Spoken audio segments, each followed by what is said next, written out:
Are you ready to find out what you should actually toss when decluttering your space? Why do we hold on to duplicates? Why do we keep multiple items that serve the same purpose? Is it because we think we might need them someday? Or is it because we're just scared to let go? Whatever the reason, duplicates are a huge clutter culprit, and they need to be addressed. Broken items are another category of clutter that we often overlook. We think, oh, I'll just fix it someday. But let's be real, we rarely do. And even if we do manage to fix it, is it really worth keeping around? Usually the answer is no. Sentimental objects can be really tough to get rid of, I get it. We attach emotions to these objects, and it feels like getting rid of them is like getting rid of the memories themselves. But here's the thing, the memories are what's truly important, not the objects themselves. We can take photos, we can write down the story behind the object, we can keep a small memento.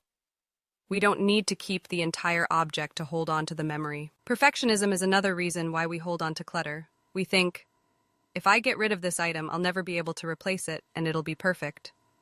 But let's be real, perfection is an illusion. We're never going to find the perfect item, and even if we do, it'll just become clutter itself. Sometimes we hold on to clutter because we think it'll be useful someday. We think, I might need this someday. But the truth is, we probably won't. And even if we do, we can always purchase it again or find an alternative. Some people hold on to clutter because they're scared of what others will think. They're scared that if they get rid of their possessions, people will think they're poor or unsuccessful. But the thing is, the people who truly matter in our lives don't care about our possessions.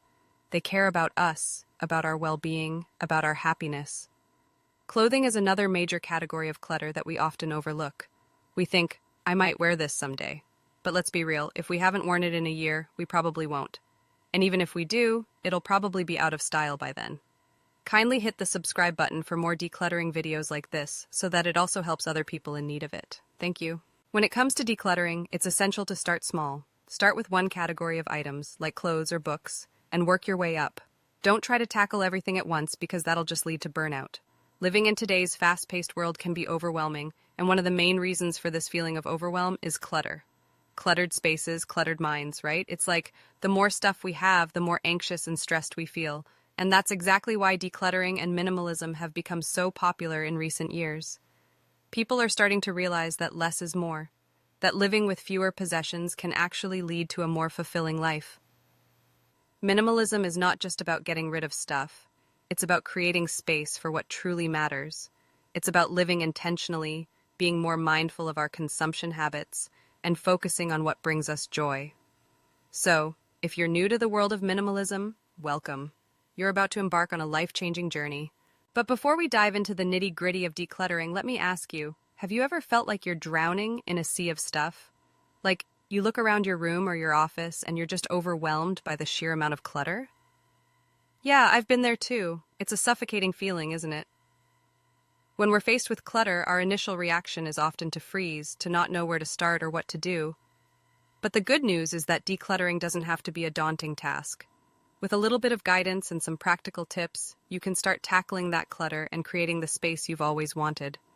So many people hold on to items because they think they might need them someday, or because they're sentimental, or because they're just plain scared to let go.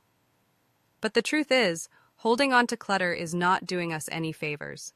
It's holding us back, it's weighing us down, and it's preventing us from living our best lives. There are so many reasons why we hold on to clutter, but one of the main reasons is fear. Fear of not having enough, fear of losing memories, fear of making a mistake. But the thing is, holding on to clutter is not going to solve any of these fears. In fact, it's going to make them worse. When we hold on to clutter, we're holding on to the past, we're holding on to anxiety, we're holding on to stress. I used to be a huge clutter bug. I had clothes everywhere, books stacked up to the ceiling, and papers scattered all over my desk. But then I started decluttering, and it was like a weight had been lifted off my shoulders. I felt free, I felt light, I felt like I could finally breathe. I remember when I first started decluttering, it was really tough. I had to get rid of so many sentimental items, so many items that held memories. But as I started to let go, I realized that the memories were what mattered, not the items themselves. And that's what decluttering is all about, letting go of the unnecessary to make room for what truly matters. When I decluttered my closet, I got rid of over 50% of my clothes, It was liberating, it was freeing. I felt like I could finally see what I had, like I could finally breathe. And that's what decluttering is all about, creating space, creating freedom. Don't forget to like and subscribe as it helps us make more videos like this. Decluttering is not just about getting rid of stuff, it's about creating a new mindset. It's about living intentionally, being more mindful of our consumption habits, and focusing on what brings us joy.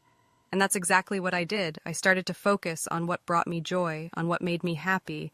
And you know what? My life changed. Decluttering is not just about getting rid of stuff. It's about creating a new mindset. It's about living intentionally, being more mindful of our consumption habits, and focusing on what brings us joy. So I encourage you to start your decluttering journey today. Start small, start slow, but start. What's your decluttering story? Have you ever felt overwhelmed by clutter? Share your experiences with me in the comments below. And if you want to learn more about minimalism and decluttering, be sure to check out my other videos.